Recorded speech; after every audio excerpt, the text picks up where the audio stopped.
Baik, kita bersama dengan narasumber kita pada pagi ini membincangkan mengenai perintah mendapatkan kembali aset jenayah 2012 bersama narasumber kita iaitu Puan Amirah binti Haji Ali, penyiasat khas kanan Ketua Bahagian Perundangan Biro Mencegah Rasuah. Mungkin sudah bersama kita ya Ya. di talian pada ketika ini. Ya, Assalamualaikum Puan. Waalaikumsalam warahmatullahi wabarakatuh. Ya, apa Baik. kabar Puan? Alhamdulillah sehat. Alhamdulillah. Baik, terus Puan, kita serahkan bersama Puan untuk memberikan sedikit sebanyak pengungsian kita pada pagi ini mengenai perintah mendapatkan kembali aset jenayah 2012. Silakan. Okey, terima kasih. Bismillahirrahmanirrahim. Assalamualaikum warahmatullahi wabarakatuh. Selamat pagi kepada Muhammad dan Atul dan semua penonton Rambai Pagi pada hariannya. Walaupun dalam keadaan yang agak berbeza pada minggu ini iaitu melalui telefon, tetapi Alhamdulillah bertemu kita ni sekali lagi di dalam sesi wawancara Rampai Pagi bersama dengan Biro Mencegah Rasuah pada hari ini. Saya mewakili BMR akan menyambung lagi pemberitaan dan pengetahuan secara ringkas kepada para penonton mengenai dengan perintah mendapatkan kembali aset jenayah 2012 ataupun dalam bahasa Inggerisnya Criminal Asset Recovery Order 2012. Tapi sebelum saya menyambung topik kita ini pada hari ini, saya ingin mengambil kesempatan untuk merecap semula mengenai dengan kesalahan rasuah yang telah pun dikongsikan oleh pengarah Biro Mencegah Rasuah Yang Mulia Datin Paduka Dayang Hajar Suhana dan juga dari pegawai-pegawai BMR pada sesi wawancara yang telah lalu. Untuk pengetahuan para penonton, rasuah ialah secara umumnya suatu perbuatan memberi atau menerima sebarang bentuk suapan sama ada di dalam bentuk wang atau bukan wang sebagai imbalan atau ganjaran bagi melakukan sesuatu perbuatan yang berkaitan dengan bidang tugas seseorang itu.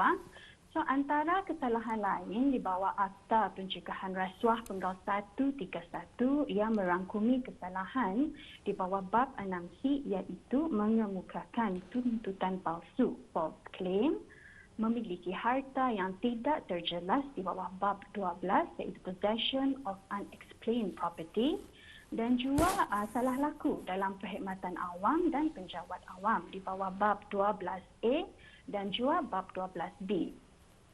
Selain itu juga, BMR juga mempunyai bidang kuasa untuk menyiasat kes prescribed offences iaitu kesalahan yang ditetapkan di bawah Kanun Hukuman Jenayah Penal Code dan Perintah Customs Order dan juga kes-kes pembersihan wang haram atau money laundering yang selalu kita dengar di bawah Perintah Mendapatkan Kembali Aset Jenayah 2012.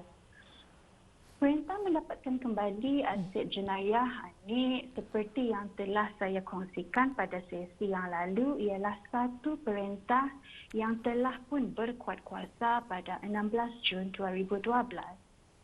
Undang-undang ini dikuatkuasakan dengan tujuan menghukum penjenayah pembersihan wang haram dan juga undang-undang ini menyediakan mekanisme untuk rampasan harta-harta tersebut melalui perintah mahkamah.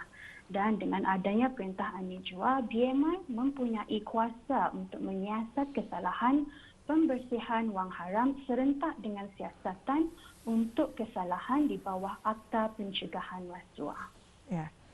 Jadi di sini Puan, mungkin Puan nak boleh recap secara ringkas apa yang dimaksudkan dengan hasil jenayah dan juga kesalahan yang serius di bawah perintah mendapatkan kembali aset jenayah 2012.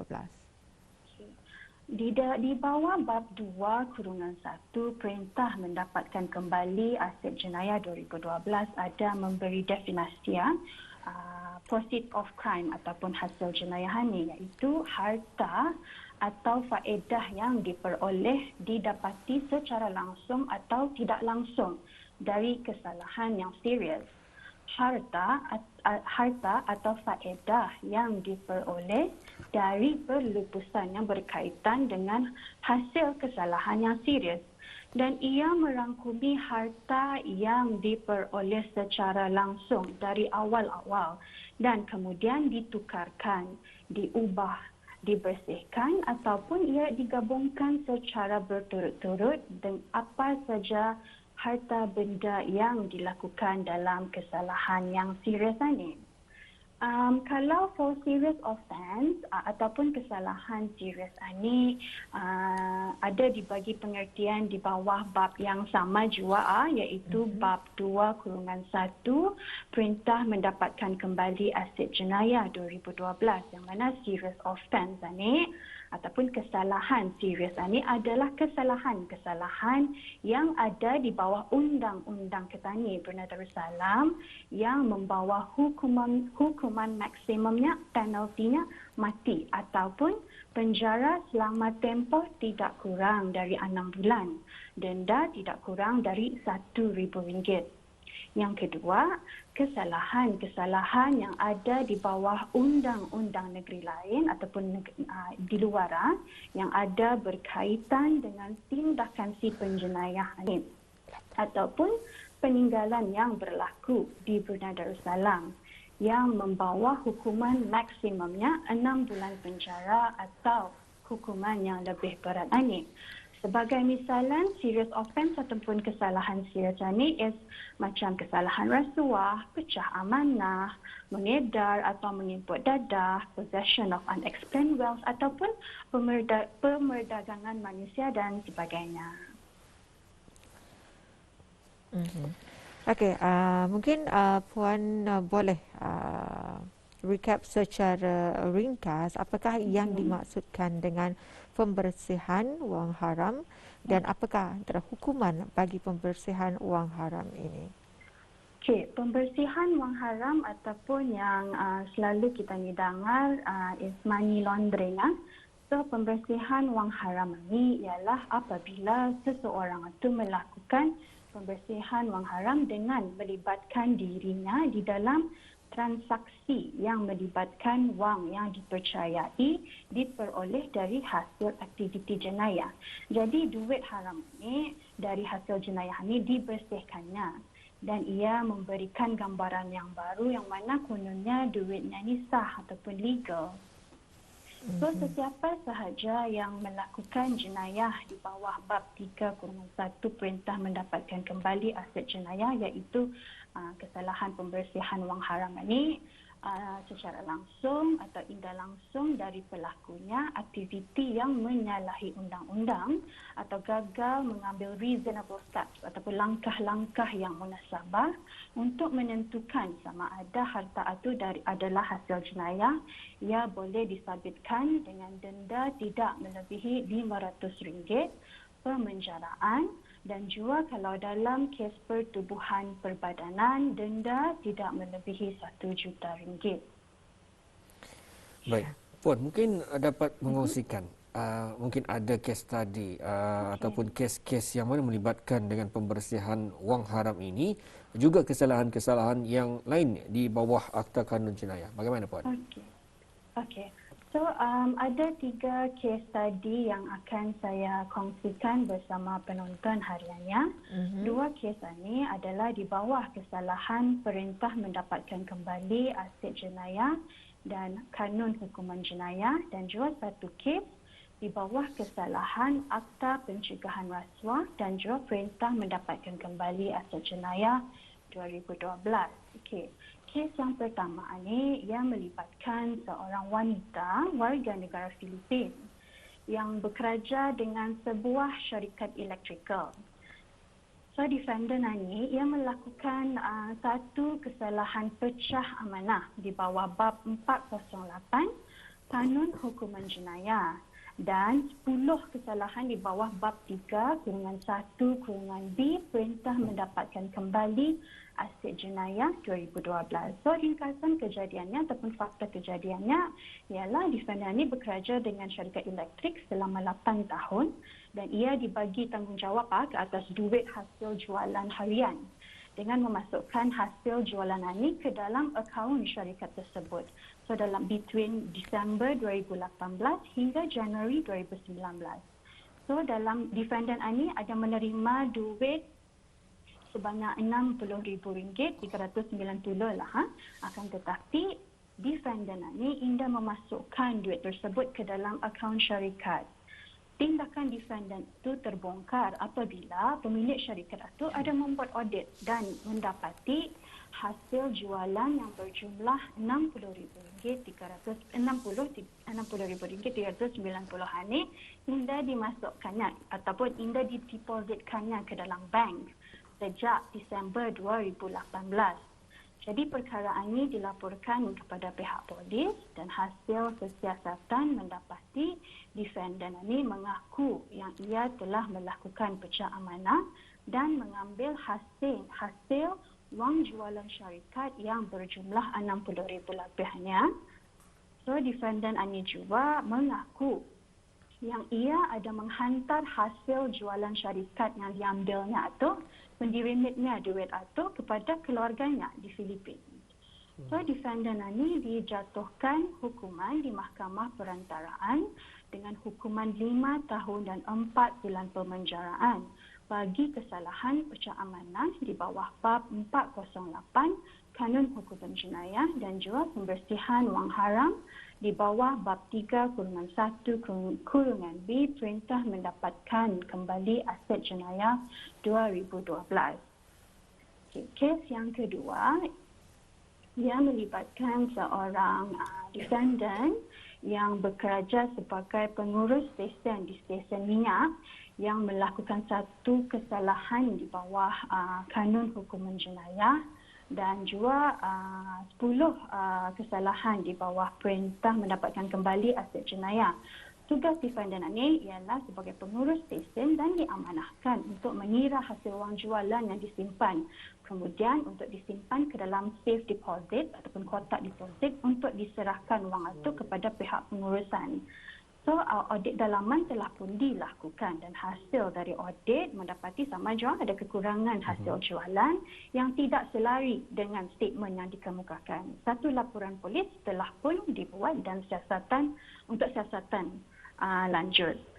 Hasil siasatan mendapati defendant ini mengaku yang mana dia telah menyalahgunakan jumlah dalam 100,000 lebih lah 163,800 yang merupakan wang hasil jualan. So defendant ini juga ada mengaku yang ia menggunakan wang tersebut untuk dirimitnya ke luar negara untuk satu pembayaran cukai bagi bungkusan yang akan dihantar ke Brunei. Hakim di Mahkamah Perantaraan menjatuhkan hukuman 4 tahun 8 bulan bagi kesalahan pecah amanah dan juga kesalahan pembersihan wang haram di bawah bab 3-1-B Perintah Mendapatkan Kembali Aset Jenayah 2012. Jadi dua kes tadi ini merupakan contoh proceeds of crime ataupun hasil wang dari kesalahan yang serius iaitu serious offence. Satu kemudian duit ini yang diperoleh itu si penjenayah lakukan untuk dihantar ke negara lain dan atau mengambil kira sebagai pembersihan wang haram. Okey, kalau kita ni ada masa barangkali boleh saya kongsikan satu lagi kes sekali ya. Ya, silakan Puan. Okey. So dalam untuk kes yang ketiga ini pada 28 November 2013 semasa perbicaraan defendant mengaku bersalah atas 30 tuduhan di bawah bab 6B iaitu memberi suapan, ganjaran atau imbalan. Satu 4 tuduhan di bawah 6C iaitu mengemukakan tuduhan palsu di bawah Akta Pencegahan Rasuah.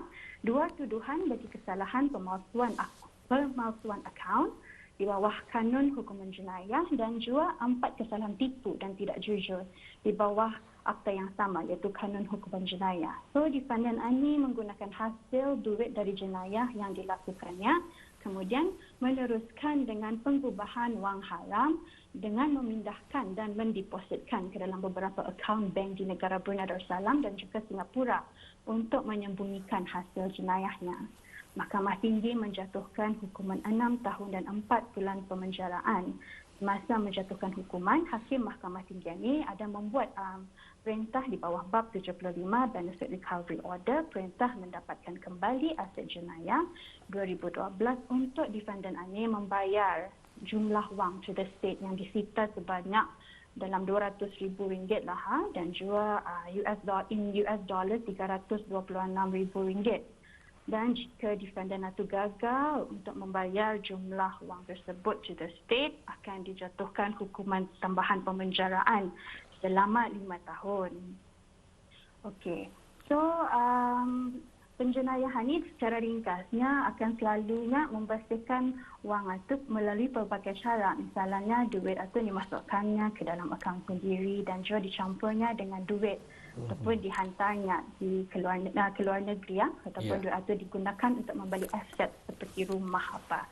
Jadi dengan adanya perintah mendapatkan kembali aset jenayah 2012 ini dapat menyediakan mekanisme untuk rampasan harta-harta tersebut melalui perintah mahkamah. Okey, itu dia. Dan mungkin ya sekiranya ada berlaku suatu perkara yang mencurigakan, di mana ingin dilaporkan oleh Puan? Okey. Tapi dalam kesempatan itu sebelum mengakhiri sesi wawancara bersama BMR, saya ingin mengongsikan titah perutusan Kebun Tuli Yang Maha Mulia Paduka Seri Baginda Sultan Haji Hassan Al-Bolkiah Mirza Din Wataulah Sultan dan Yang di-Pertuan Negara Brunei Darussalam sempena menyambut Tahun Baru Masihi 2008. Jangan anggap rasuah kecil tidak mengapa, tetapi ingatlah akan risikonya. Kecil atau besar, sedikit atau banyak adalah sama-sama bernama penyakit yang boleh menjejaskan negara. Negara yang karam dengan rasuah adalah negara yang malang. Apabila kita bersih dengan rasuah, Allah pasti memberkati kita dan negara, kerana bukankah Allah telah mengisytiharkan perang terhadap rasuah itu sehingga barang siapa yang memberi atau menerimanya, orang itu akan dicampak ke neraka. Jadi dalam kesempatan ini juga saya ingin menyeru kepada orang ramai agar tampil memberikan maklumat atau informasi mengenai kesalahan rasuah. Identiti pemberi maklumat akan dirahsiakan selaras dengan bab 30 Akta Pencegahan Rasuah. Dengan mengambil kira situasi kita ni masa ni, pemberi maklumat boleh memberi maklumat dengan berbagai cara, iaitu menelefon ataupun menghantar email, WhatsApp kepada pegawai yang bertugas di nombor yang tertera di skrin di sekitar pada masa ini saja. Dan informasi yang diperlukan ialah seperti nama, jabatan orang yang terlibat dalam kesalahan rasuah, jenis suapan, saksi dan juga segala dokumen. Okey. Baik ya. Terima kasih Puan dengan pengongsian kita pada pagi ini bagi segmen Biro Mencegah Rasuah, Perintah Mendapatkan Kembali Aset Jenayah 2012. Dan alhamdulillah dengan adanya pengongsian bersama melalui kes berkenaan, semoga habis kita dan juga kita bersama lebih mengetahui apakah sebenarnya rasuah ini, dan ianya bukan hanya kepada satu tapi banyak pecah-pecahannya untuk kita ni sama-sama mengetahuinya ya. Ya. Baik, Ibu Ana, terima kasih kami ucapkan kepada Puan Amirah binti Haji Ali, iaitu penyiasat khas Khanan Ketua Bahagian Perundangan Biro Mencegah Rasuah, dengan penjelasan yang telah pun diberikan. Sampai kita jumpa lagi Puan. Assalamualaikum. Waalaikumsalam warahmatullahi wabarakatuh.